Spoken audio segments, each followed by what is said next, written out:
morning, Fort McMurray, Wood Buffalo, and the rest of the world. You've tuned in to the Mac City Morning Show. I am your host, Elliot Pierre. We're going to start today's episode off the same way we start every episode off, with a moment of gratitude. I know that you could be doing a million other things with your time, and the fact that you spend it with us truly does mean the world to me, so thank you. On that note, Tam, hit me.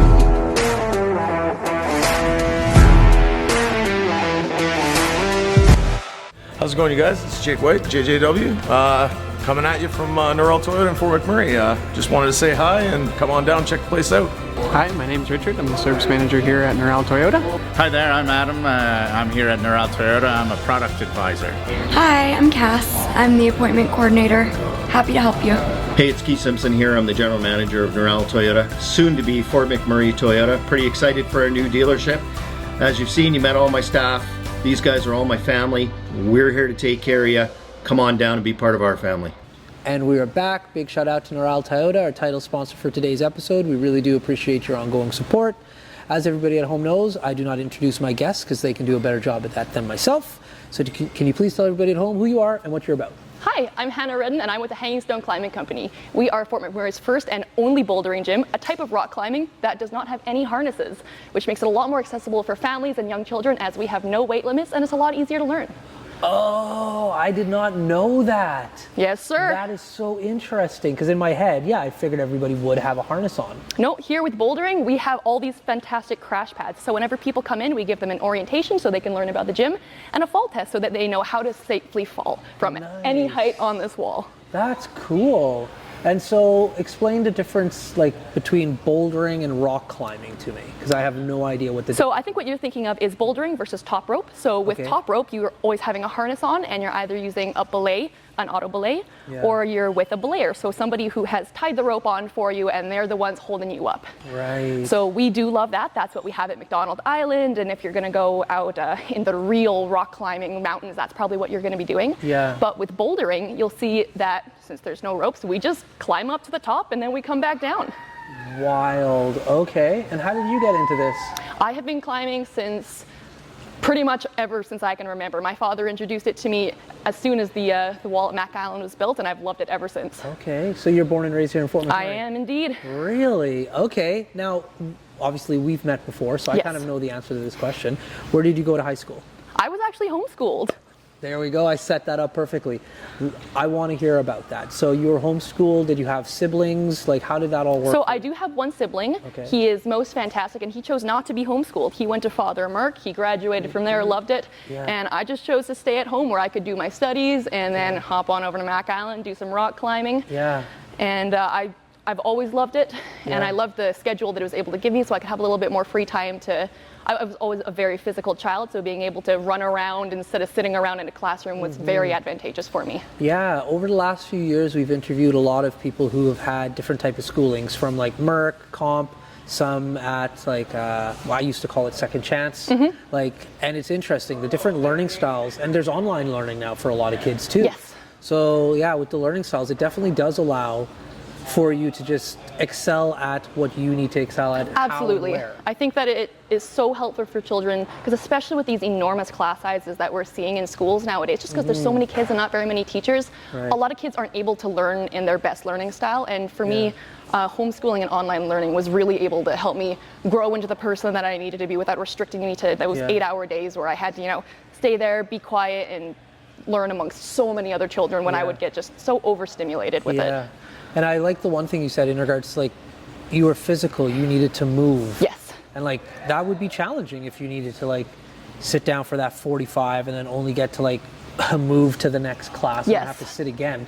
I could see how that would be a little bit restricting. It was. I really thrive with routines, so that was one way that that school did work with me, but I wouldn't be able to learn because I'd had to sit there for so long in such a restricted space. And with homeschooling, I was still able to have that routine while being able to go, oh, it's time for my 15-minute break. I'll go run around the yard. I'll come back. And it was a lot better for me as a person. That's awesome.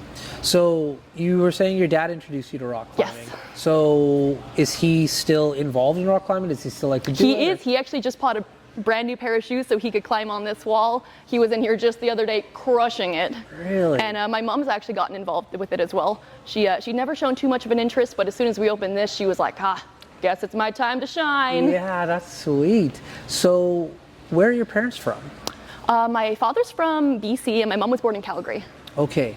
And so he was into rock climbing from where he grew up, and then My dad was always a super active guy. Okay. He and my uncle used to walk around on their hands all the time instead of their feet. They're just always super, super active. Yeah, that's cool. And so with Fort McMurray having a rock climbing wall down at Mac Island, you could practice there, but in the real world, are you a rock climber who goes out and climbs some I of the personally am mountains, not actually super into outdoor rock climbing. I find that it's a very different experience. 100%. Because you'll notice on this wall, let's take a look at this yellow one here with our fantastic little yellow rat up top. You can see, okay, I need to grab every yellow hold and that's going to get me to the top. Right. But on a mountain, you Yeah. just look at the mountain and you go, wow, how am I supposed to get here? And you really have to plot it out in your mind. There's nothing laid out for you. Right. So I prefer the expectations set indoors, but I also do enjoy outdoors. It's just Yeah. a lot more of a mental struggle for me. Yeah. That's really interesting. I would have never thought about that. Like the Yes. mental component of it. Your mind has to be sharp because you can't really, like, if you make a mistake, It's a lot more intense, right? Yeah. And you see here, all of this was inspected by engineers. It was put together by professionals on mountains. You don't know the last time somebody looked at it, right? right. And that's the one thing, you guys have hosted some climbing events and Yes. with films. And you look at those films and you're just like, when was the last time somebody drilled in that hanging piece? Exactly. And yeah. do you know if they were qualified to do that? Yeah. And we have a lot of trust in them, as we should, because a lot of the time they are extremely knowledgeable in that. Yeah. But you do have to put your trust in somebody that you don't know at all. Yeah, yeah. So when it comes to climbing, outside of just doing it recreationally, like what else and what other directions can you potentially take that into? With rock climbing, Yeah. Or I find that rock climbing is one of my favorite sports because it is so transferable, because Okay. it gives you incredible body weight strength. Yeah. We have a lot of people come in here who are, very used to the gym scene, and they go, oh wow, I can't do this because I can't pull my own body weight up. yeah. But with this, you get so strong so quickly. So you can take that into Ninja Warrior. I've competed on that for years, and this was my favorite way to train for that outside of Direct Ninja. Right. Going to the gym is fantastic as well. Just being able to, go up, do your chin-ups. You can use every piece of equipment because you want to train every muscle in your body, right? Yeah, yeah. I've actually never had a sport that I don't think rock Yeah. climbing helps me Yeah. with. Explain ninja to me. So American Ninja Warrior, we love it around here. Okay. It's basically, think of it like an obstacle course with high stakes. Okay. So it's a lot of swinging around, you got your rings, you got your nunchucks. If you think of that giant TV show where all those obstacles are over water, Yeah. that's what we do without the water. Yeah. And so where and how do you compete with that? Because all I know of that is what I see on television. For sure. So we actually have a Ninja Warrior gym in town called Total Fit Ninja Warrior. They're in the Frank Spraggins building right in Thickwood, owned by two fantastic people, Greg and Glenda Higdon. We love them. If you want to go pop by there, they're there every Monday and Wednesday. I think it's $15 for a drop-in. Okay, cool. And that's where you would go and train. And then Yes. how do you compete? I know They put on their own competitions. There's a couple different leagues for Ninja Warrior, actually, Okay. such as WNL, which is the World Ninja League, Yeah. UNAA, which is the Ultimate Ninja Athlete Association, and we've competed worldwide with them. Really? So when you say worldwide, where have you gone to compete? I've been to Vegas and Florida, and Neil has also gone to, our other owner, Neil, Yeah. has also gone to North Carolina. Cool. And what kind of numbers of people are showing up to compete in those type of There's a events? lot. So you do have to qualify to compete. So first you have to get past the regional competitions, which are a little more, tight numbers, small. And then you go to the national competitions, which are usually hosted somewhere in Canada, like Langley, Edmonton, or Calgary. Okay. And then once you qualify for nationals, then you're going to Worlds. Worlds. Yeah, and that's usually in America, I'd imagine. Typically, yes. Yeah. Interesting. And so what about this sport or activity really hooked you from a young age? It has to be the community. I have never been in another sport where your direct competition is the one cheering you on. In ninja and rock climbing alike, the first person to cheer when you reach the end, you get to the top, is the person going after you. Really? It's more of a competition against yourself than the other people. Like, you know, soccer, hockey, dance, all of that. You're going against people, right? And that's the nature of the sport, and that's totally fine. But I find that I much prefer the positivity that you get from things like rock climbing and ninja, because everybody just wants you to succeed. Yeah, very cool. Now, I know you guys have had a passion for this for a very long Yes. time, looked at different buildings. So how did you finally decide this is the spot that we want to be in? Well, Neil put in a whole bunch of work to get here. Yeah. You'll notice that since we have this fantastic 14-foot wall here, the ceilings need to be very high. Yeah, And it's very yeah. difficult to find warehouse space with ceilings this high. Yeah. And so when we found this one, we said, all right, this is the one. We've been looking at a couple others, but they just weren't quite right. The location wasn't great. We didn't like that there wasn't any light in the warehouse. Then we come to this one and we say, oh yeah, we're going to make this one work. Cool. And here we are. That's awesome. And now, with constructing something like this, Mm-hmm. who, how, where, how does this even begin? How does it start? There's obviously professionals, like you said, that come and put Absolutely. this in. So first the you have to process? get everything engineered. So an engineer makes it all, stamps it, says this is safe to create. Yeah. The roof can support something like this. You can start building it. Yeah. So then you get a welder to come in and weld all these enormous pieces to the ceiling to anchor it. Yeah. And then a group comes in and they'll affix all the other metal pieces that we affix these actual boards to. Okay. And then you put the boards on. All right. But I think the longest part was putting all the T-nuts in these boards, because every single hole there has a little metal nut called a T-nut in it, which Okay. is what we drill the holes into. Yeah. And you have to put every single one into every single hole. And what about the routes that you've created here? How does that start? Is that something that in So- your head you've picked, or? Exactly. You just take your holes, you just go, okay, what color do I want this route to be? Because you really have to make sure that you don't have different colors intersecting, or you can't tell which one's which, right? Right. So for example, let's take this yellow one here. You go, all right, I want this one to be geared towards people who are a little bit newer to climbing, who don't have a whole bunch of strength. So we're going to choose holds that are easy to hold on to, and we're going to put them pretty close together. Yeah. But you don't want it to be boring, so you don't want it to be left, right, left, right, left, right. You want to make people think a little bit, but not too hard. So we have this one here, gigantic feet, so it's easy for beginners. Yeah. And then a little goal to get to. Kids love going to our yellow rat there. Yeah.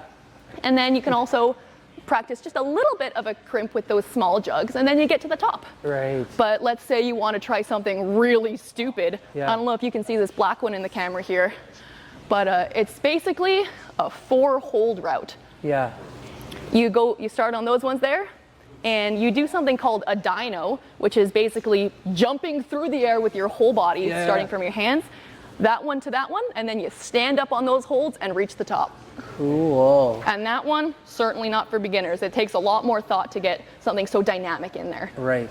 And is this something that, like, all of the different staff pick a route? Is this something that you and Neil come up with? Like, how were these routes selected? all us staff, myself, Neil, and Vince have created routes here, but we also love having some other route setters come in. For example, we have a bunch of friends such as Shane Dixon. He's fantastic.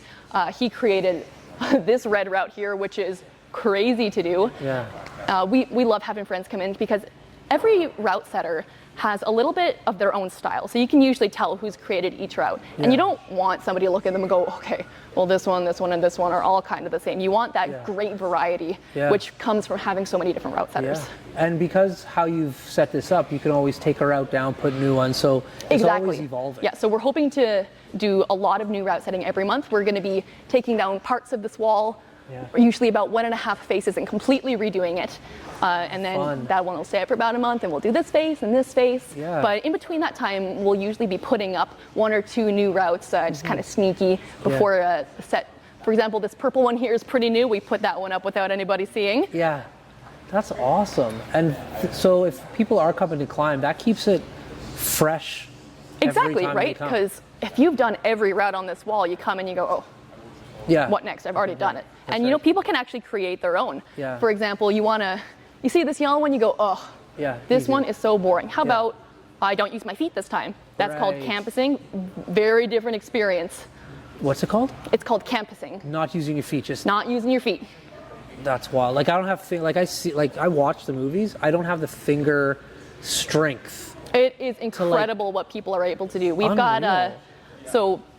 we have these training implements called campus boards and hang boards, which is basically just you practicing, hanging with just your body weight on different types of crimps and holds. And one of our owners, Vince, is just insane with crimps. Yeah. We've got this one called the transgression board. It will make you, kind of question your life a little bit, where it's just little strips that are, first one's 20 millimeters. So can you hang on to 20 millimeters? Yeah. And it goes all the way down to 6.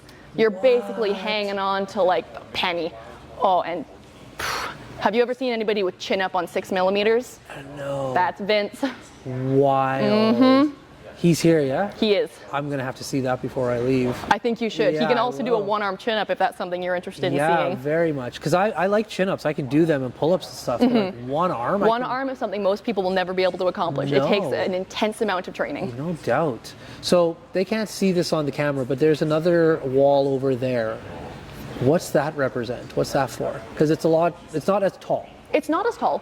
So this one is our traverse wall, which is kind of where we put our practice problems. Okay. So for example, we have an orange route there, which is just a bunch of really big feet, and there's no handholds. Yeah. So we want use that to practice something called slab, which is basically balanced climbing. Yeah. So if you see, for example, a route on here, you go, oh man, there's a slab bit. I am not very good at slab. Instead of trying to spend all your time practicing that one route and failing on the slab over and over again, you go, okay, I'm just gonna practice my balance on the traverse wall with the slab route, and then once I'm feeling confident, I'll hop back on there. Right. Very interesting. And when it comes to kids getting involved in this, Yes. like yourself from a young age, how can that take place here at your guys' facility? We love having kids here. So we usually say 5 and up because that's just when kids are able to better follow instructions and understand what's going on. But as long as they're able to pass the fall test, which is where we show you how to safely fall, then they are welcome to climb. And if you're not able to, then we just ask that parents keep them within arm's reach at all times. They're still welcome to climb. Right. And that's why we love having so many different types of routes along here, because kids will try anything, Yeah, right? they will, yeah. Like they don't look at something and go, ooh, Yeah. that's a little intimidating to me. They say, I'm gonna touch that yellow rat. Yeah, that's right. Now, what are the hours of operation? How can people get, what's the cost? to do So all we of are this? open 10 to 10 every single day of the week. Okay. And we do have a lot of different options for what you'd like to do. So we have drop-in passes. So for an adult, it's $20 a day. Now a day pass covers you for the entire day. You can come here, leave, eat lunch, come back, and you're still covered under the one cost. So Cool. an adult is $20, a youth or student, so that's 11 to 17, or college students with ID, are $16, and children, which is 10 and under, are $12. Okay. But we also offer monthly passes, monthly recurring passes, annual passes. You can get a 10 punch pass, which is basically buy 10 get one, or buy 9 get 1 free. Yeah. So that's $180. We also have punch passes for students and youth. Okay. Man, you got And we memory just want to on make you. it as accessible as possible Yeah, for no everybody to doubt. climb here. And as far as classes, if Mm-hmm. I'm an old man, if I wanted to get involved, are there classes that somebody could teach me, or is that a one-on-one? So we will be implementing classes in the future. It's not something Nice. that we're currently offering, but if you're looking for your kid to get into climbing, then we do have our summer camps available for registration right now. So they are training camps. So you come in and you say, man, my child loves climbing. I want to get them good at it. Yeah. We're going to teach them exactly how to do that, show them the proper warm-ups to do, what all the different holds are called, what all the different moves are called, show them different ways to balance and stuff. So that's going to be from the first week of July to the end of August. Okay, definitely need to get on that, because I would imagine school is coming to an end pretty soon here. Yes, sir. So get ready for the phone calls, because parents are just looking for summer camp. Oh, we're excited for them. That's very cool. Now, is your brother into this at all? My brother actually bought a membership for here, and he does not ever intend on climbing. My brother for support. loves video games, and he said, you know what, Hannah? I'm so glad that you're doing this. I don't want any part of it. Yeah, that's fair enough. So video games and climbing walls are pretty... Exactly. He's actually been here just to watch. He has no interest in climbing, and that's totally okay. It's not for everybody. No. Now, when it comes to climbing, do you watch climbing movies and videos, or are you just strictly... You know I wanna what? I physically am do it? actually not super into it Yeah. because there's a lot of very intense climbers. Yeah. I have so much respect for them, but the fact is that a lot of these climbers that you see in videos, they do so much intense stuff that they actually don't end up surviving very long. Yeah. And Yeah. I would definitely prefer to stay within the league that we've got one of our other founders dancing behind the camera here trying to distract us. Bro. Oh, you're bouncing. It's all good. You weren't filming anyways. Yeah. Yeah, man. No worries. Sweet. Send them to me Fantastic. later on. One of the other owners just came by, just so you guys are wondering who we're He is speaking most with. fantastic. Yeah. But yeah, I prefer watching more sustainable types of climbing, which is why I enjoy just being in the moment. You know, you go to Edmonton and you see blocks competitions. I love watching people climb there. I Yeah. love them, but the films are not necessarily for me. Yeah, I feel you, because it's one of those things where I always have to tell myself they're not going to die. Yeah. Because this is a film at like a film festival. They would have given me a warning if I was about to watch a snuff Exactly. film, you know? But it really gets me. Especially, you see Anxious. people doing something called free soloing, which is Yeah, basically like climbing by Alex. themselves with no ropes. And a lot of people are very good at it, and they do a lot of it, but it only takes one fall. That's right. I'm saying, why? Like, there's that one guy, I forget his last name, Alex? I don't know his last name. He's famous. Every time I go to Banff Film Festival, he has a film in there, and he solo climbs. And I'm like, this guy is, It takes a different breed of person. yeah. I like big respect and everything, but I'm just thinking, like you said, one mistake. One fall. I- And that's why I love bouldering. Even if you fall, we got these fantastic mats here. Yeah. They're rated for falling from the very top of the wall. Yeah, no doubt. And it's nice that you guys have it in a building, because in Fort McMurray, where we are, like, it's winter a lot, or like today it's You know what? raining. It's snowing right That's now right. in June. Yeah, so like to have this inside gives you like physical activities that you can do year round. Exactly. So that's really cool. Now, as far as the downtown, I love that you guys are downtown. How have you felt just being down here in this area has been since you moved in? The area has actually been very kind to us. Our neighbors have, never given us any trouble. They're very welcoming around here. Yeah. And, we get a lot of traffic around here because, there's the campus right there. We got all these buses that come around. So people go, Hanging Stone, I wonder what that is. And they'll be Yeah. like, oh my gosh, I didn't know we had this in here. So you have people walking in and checking All it the out? time. That's sweet. Yes. Because like literally across the street from Keanu, I was just teaching there, not yesterday, the day before, and like so many students when they were walking out were walking by here to get to Yes. the bus stop. So I was wondering, I wonder how many of them like. Yeah, we come get and a say lot hi. of people just walking in. They want to check it out, see what it's about. And they're like, you know what? I'm going to bring my friends tomorrow and give it a try. Yeah, even a birthday party here would be pretty sweet. We do offer birthday parties here. Okay. It's 1 hour on the wall, 1 hour in our party room.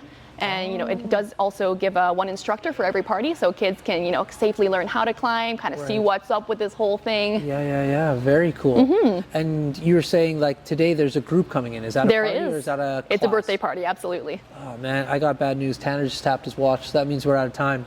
But before I cut you loose, everybody gets a shameless shout out or plug. So you have the mic, the camera, the lights. Have fun. Shameless shout out or plug, anything.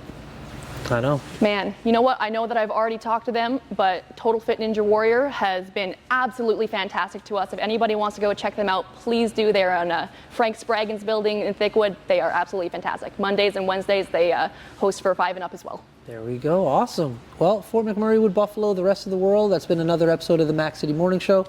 From the bottom of my heart, thank you very much for tuning in. Big shout out to our title sponsor, Noral Toyota, as well as Carrie from Patchouli Rose and the beautiful people at Coldwell Banker. Hope everybody at home is having a great day, and we'll see you tomorrow. Peace. Hi everyone, it's Carrie with Patchouli Rose here at Thickwood Barbershop. If you're wondering what to get your loved one this season for Valentine's Day, I make an all-natural anti-aging skin serum called Good Skin. It's good for men and women, and it's available for purchase here at the barbershop, downtown at the Corridor Shops and Events, and on my website. Thank you for your support.